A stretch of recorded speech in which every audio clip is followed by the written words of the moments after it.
Apreciados hermanos, explico la palabra del domingo quinto del tiempo de Pascua.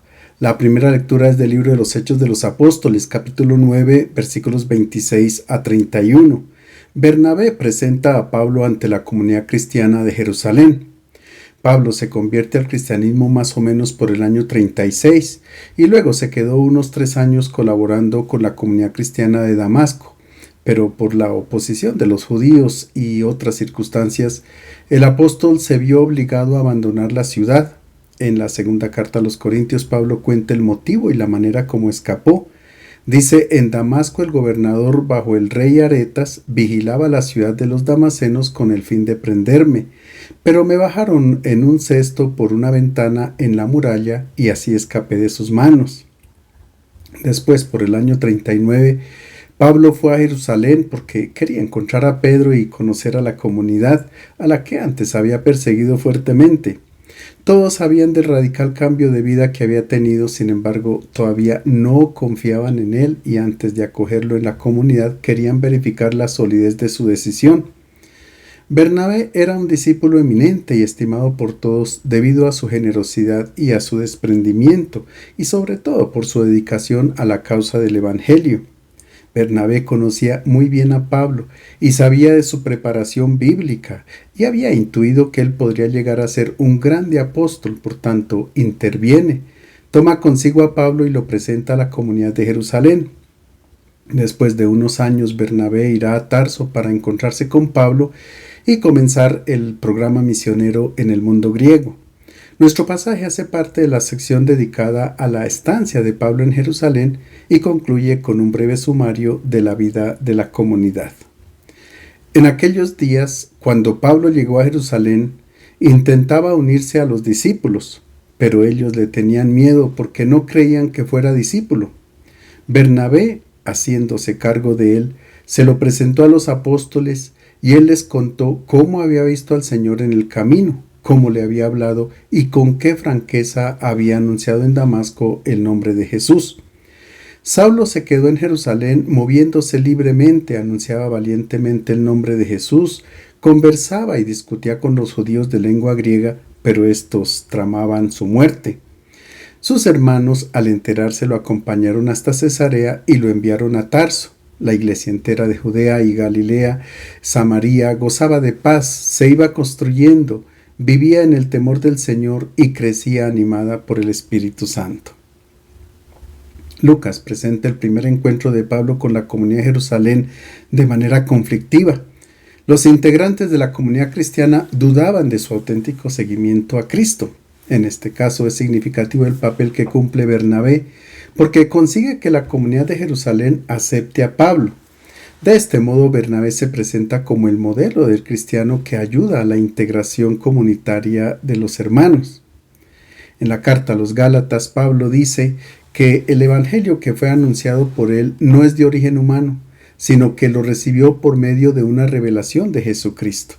Pero a pesar de la autoridad que tenía para anunciar el evangelio a los paganos, porque lo había recibido del mismo Jesucristo, él no se puso a trabajar de modo aislado o independiente. Él quiere establecer una relación estrecha con la comunidad de Jerusalén que estaba presidida por Santiago y donde Pedro tenía un papel preponderante. Pablo tenía una visión universal del evangelio. Él no quería que la comunidad cristiana se cerrara en un gueto, como pasaba en Jerusalén. Él tenía claro que el evangelio, en vez de crear fronteras, las rompía para abrirse al mundo. Lucas presenta aquí al apóstol de manera entusiasta y con valentía para enfrentar los desafíos, las dificultades y las oposiciones. Nada ni nadie será capaz de apagar su celo por el anuncio del evangelio. Entre los jefes de la nueva iglesia había diversidad de posiciones, visiones y mentalidades.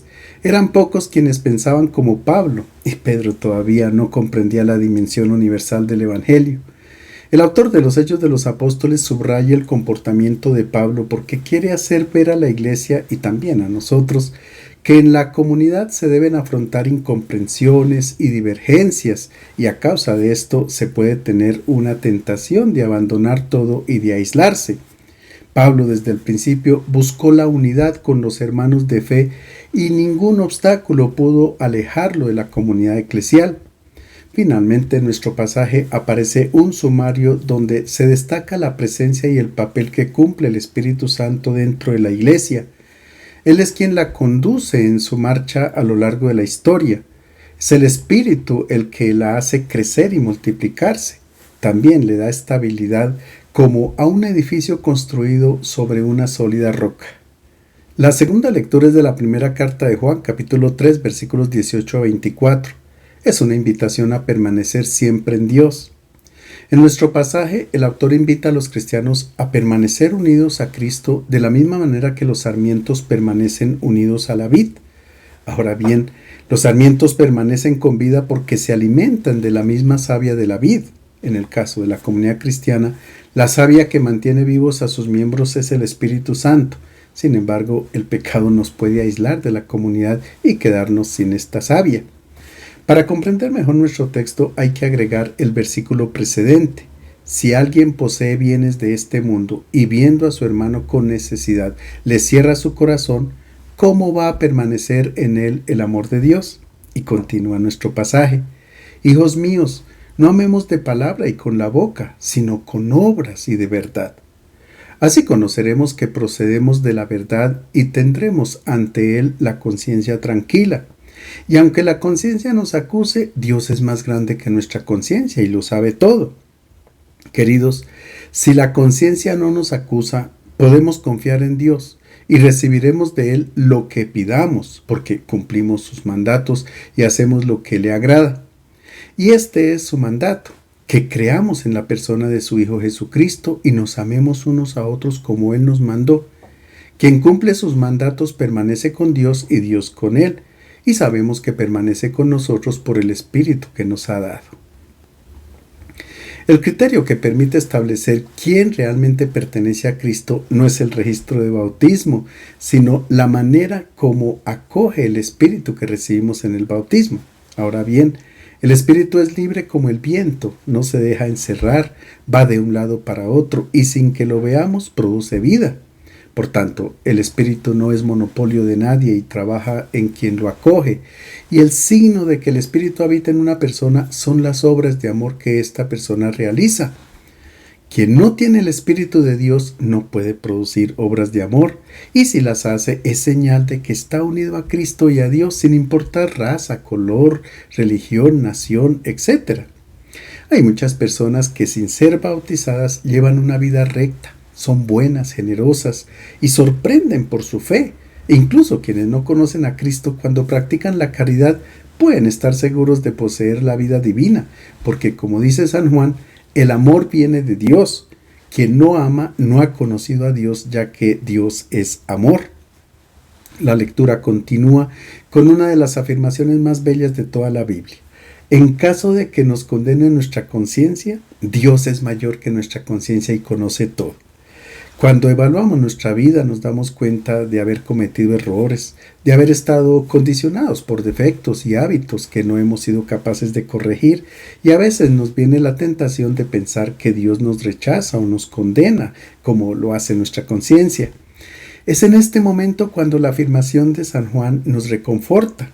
Cuando nos comprometemos con la caridad hacia el hermano, no debemos tener miedo de nuestras miserias, de nuestra fragilidad y ni siquiera del juicio severo de nuestra conciencia, porque Dios es semejante a una madre que está siempre dispuesta a perdonar a su hijo incluso cuando éste no esté arrepentido del mal cometido. Dios siempre nos ofrece su amor incondicional porque Él es más grande que nuestra conciencia. San Juan concluye diciendo que Dios permanece con nosotros por el Espíritu que nos ha dado. Los cristianos estamos unidos a Dios cuando somos como sarmientos unidos a la vid, que es Cristo, cuando nos alimentamos de la misma linfa, es decir, del Espíritu. De lo contrario, somos como ramas secas e improductivas. El Evangelio es de San Juan, capítulo 15, versículos 1 a 8, la vid y los sarmientos. El pasaje nos ubica en Jerusalén en la noche del jueves, un día antes de la fiesta de Pascua del año 30.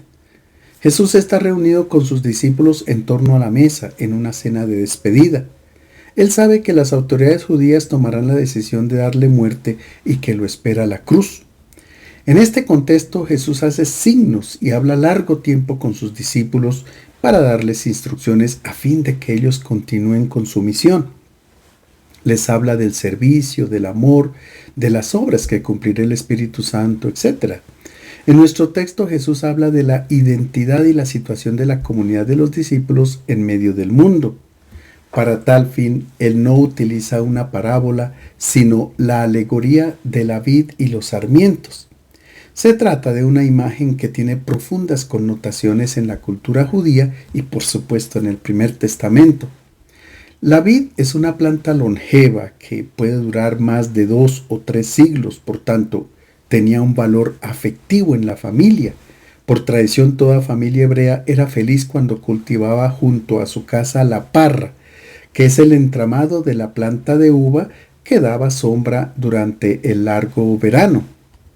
De ella se recogían unos bellos racimos de uvas que en parte se hacían secar para producir uvas pasas y la otra parte era pisada para hacer un buen vino para el consumo doméstico, no para comercializar como se hace hoy.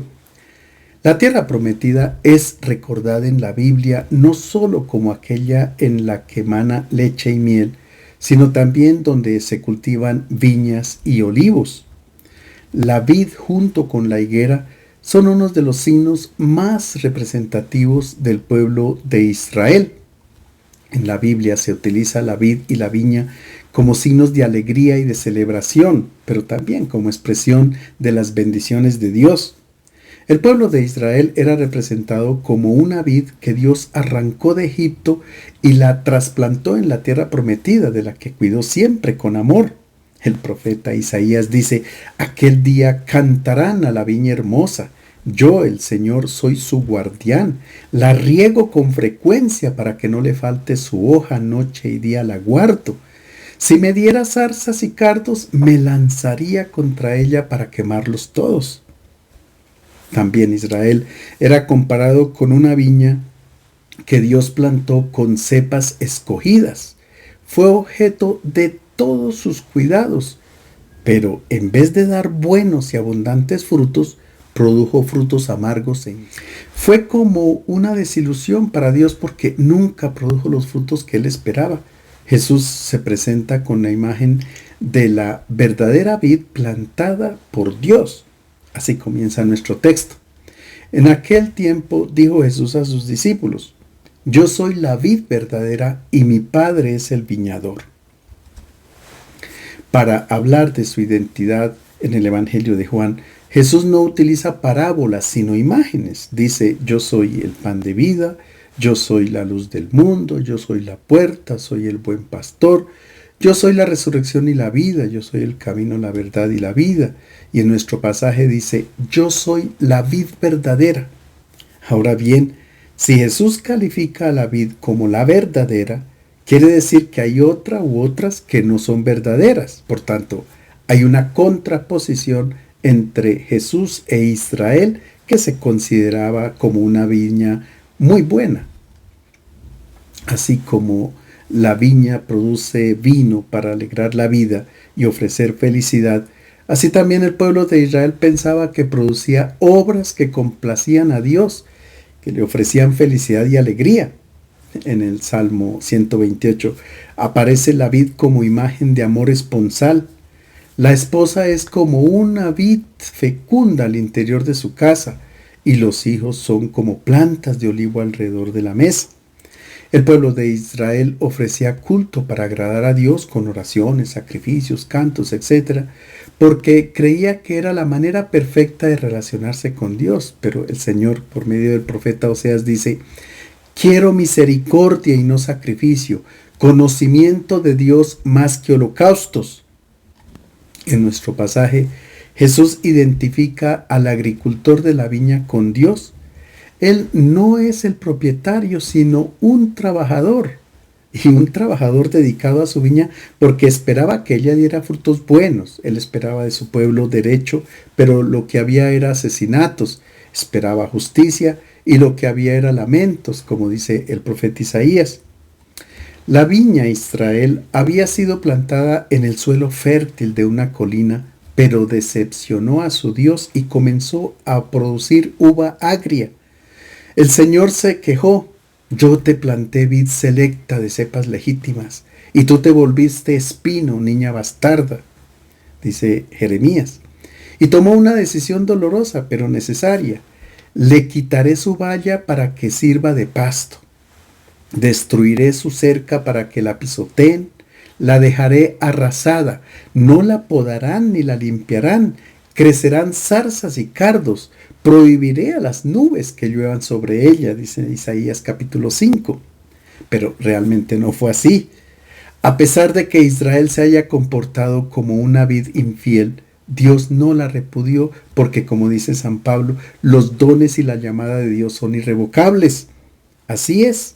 A partir de esta cepa madura e infecunda, Dios hizo germinar el día de Pascua un retoño nuevo y genuino, Cristo, que es la vid verdadera. Ahora Dios deposita toda su confianza sobre esta nueva viña y se dedica a trabajar en ella. Escuchemos. Él corta los sarmientos que en mí no dan fruto. Los que dan fruto los poda para que den aún más. Ustedes ya están limpios por la palabra que les he anunciado. La planta de uva concentra todas sus funciones para producir un buen fruto.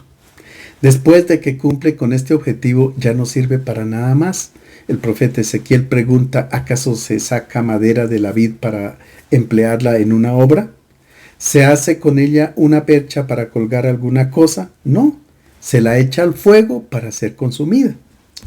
La planta no sirve para nada más, pero su fruto es precioso porque de él se obtiene el vino, signo de la fiesta, la alegría y el gozo.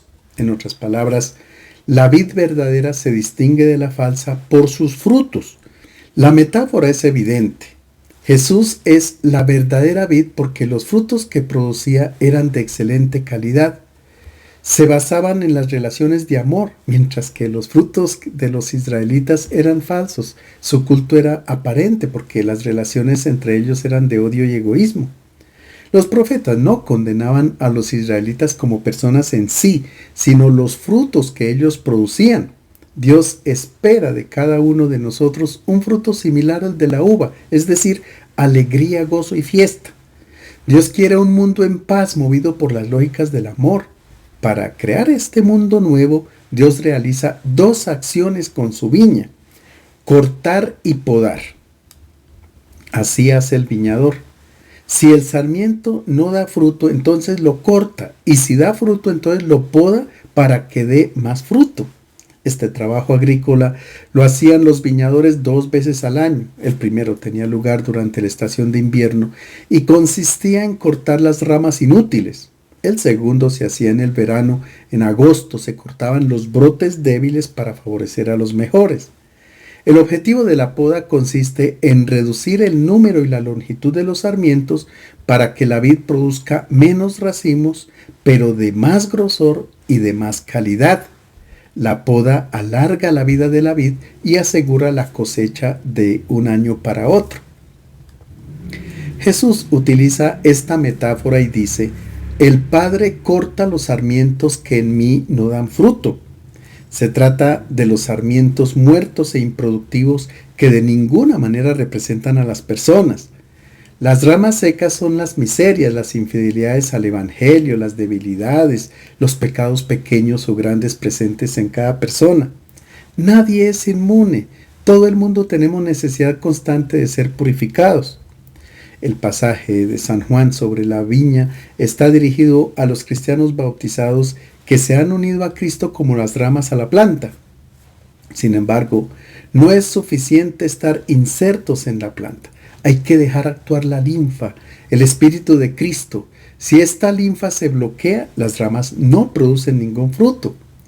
La rama seca produce dolor a la planta y no da fruto. Así es el cristiano que, aunque permanezca unido a la comunidad, no deja una huella positiva en ella. Es como si nunca hubiera existido. La segunda acción que realiza el Padre es la poda. Se hace cuando las ramas son buenas y producen fruto, pero tienen necesidad de ser podadas para que dé un fruto de mayor calidad. A pesar de que la poda comporta un inevitable aspecto doloroso, esta obra de purificación es siempre motivo de alegría, porque es el Padre el que la lleva a cabo. Paradójicamente, las manos de Dios hieren solo para sanar, como dice Job.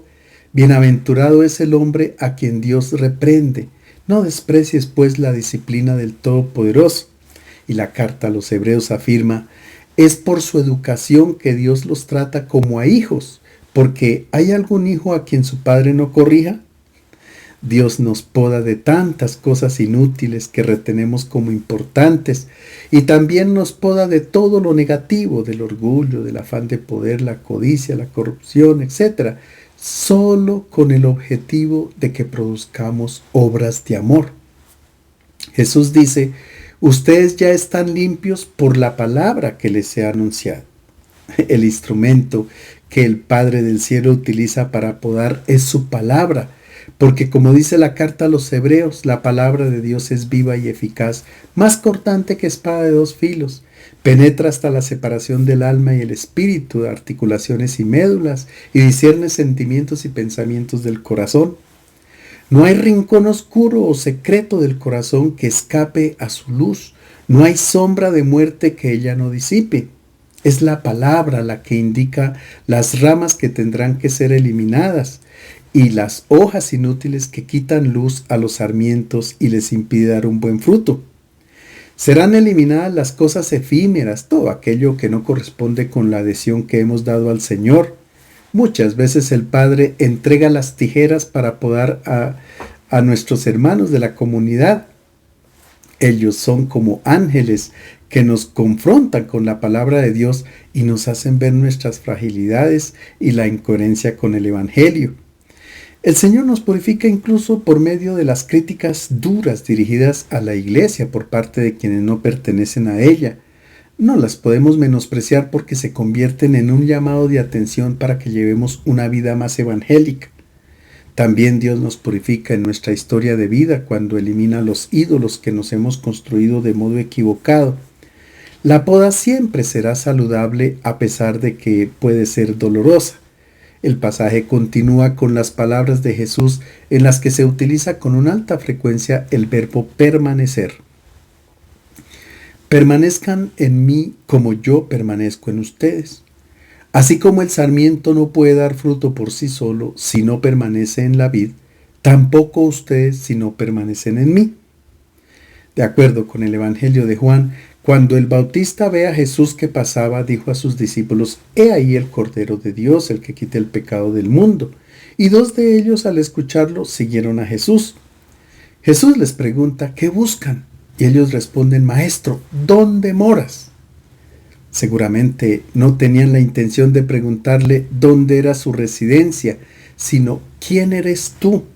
¿En qué te apoyas? El Bautista presenta a Jesús como un cordero en medio de lobos. Jesús es muy distinto, no solo a las autoridades religiosas y políticas de la época, sino también a todo el pueblo, porque sus pensamientos van más allá de este mundo. Es por esto por lo que los discípulos le preguntan: ¿quién eres tú? Y aquel pasaje termina diciendo que los discípulos permanecieron todo el día con él y verificaron dónde tenía su morada. El corazón del enamorado tiene su morada en la persona amada. En cualquier circunstancia de la vida, alegre o triste, siempre piensa en la persona amada. Es así como la persona amada habita en el corazón del enamorado. Cuando los esposos han vivido una vida llena de amor, si uno de ellos muere, permanece para siempre en el corazón del otro.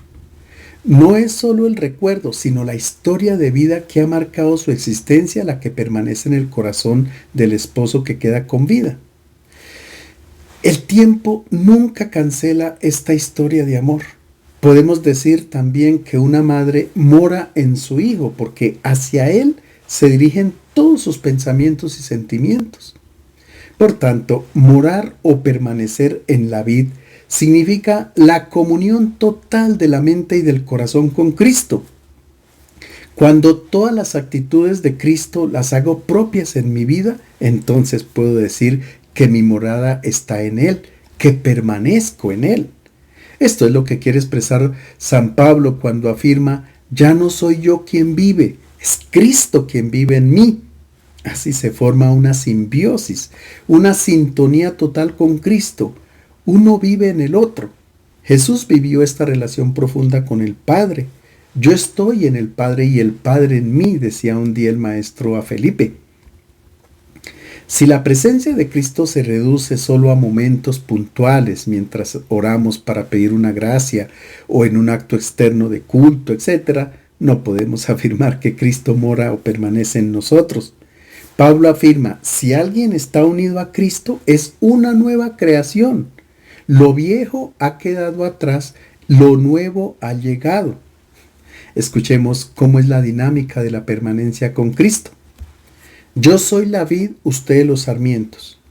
Quien permanece en mí y yo en él dará mucho fruto, porque separados de mí no pueden hacer nada. Si uno no permanece en mí, lo tirarán afuera como el sarmiento y se secará.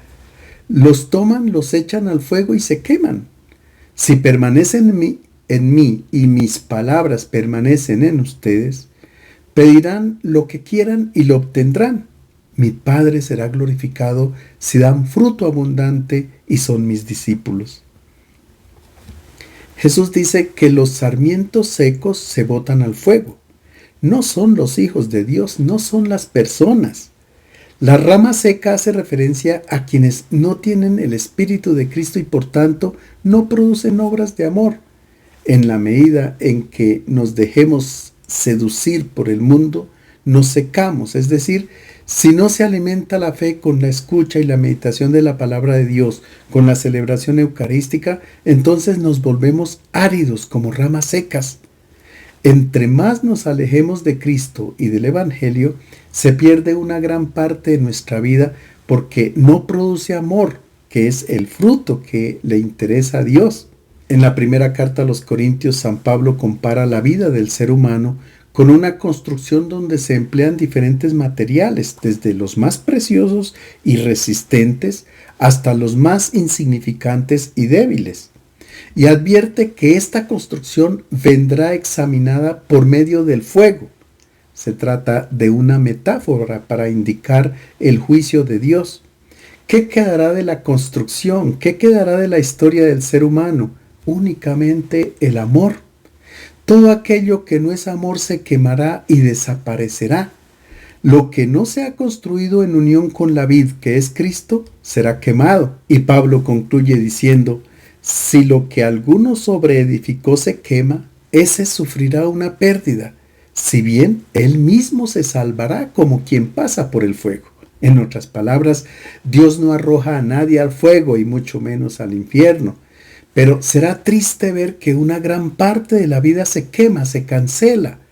En este sentido, el Salmo 1 afirma que el justo es como un árbol plantado junto a corrientes de agua, da su fruto a su tiempo y su hoja no se marchita, y todo lo que hace prospera. En cambio, los impíos son como paja que se lleva el viento. Finalmente, en nuestro pasaje, Jesús dice que si damos frutos abundantes, el Padre será glorificado. Así como la vid no produce fruto para sí misma, así tampoco el cristiano hace obras de amor para beneficio propio. Con ellas no busca una perfección moral ni una recompensa, simplemente obra a semejanza del Padre Eterno de forma gratuita. Su única recompensa es ver a su hermano feliz y constatar que el amor de Dios se manifiesta a través de quien tiene la capacidad de amar. Es así como se glorifica al Padre, porque su gloria consiste en ver que nace un mundo nuevo.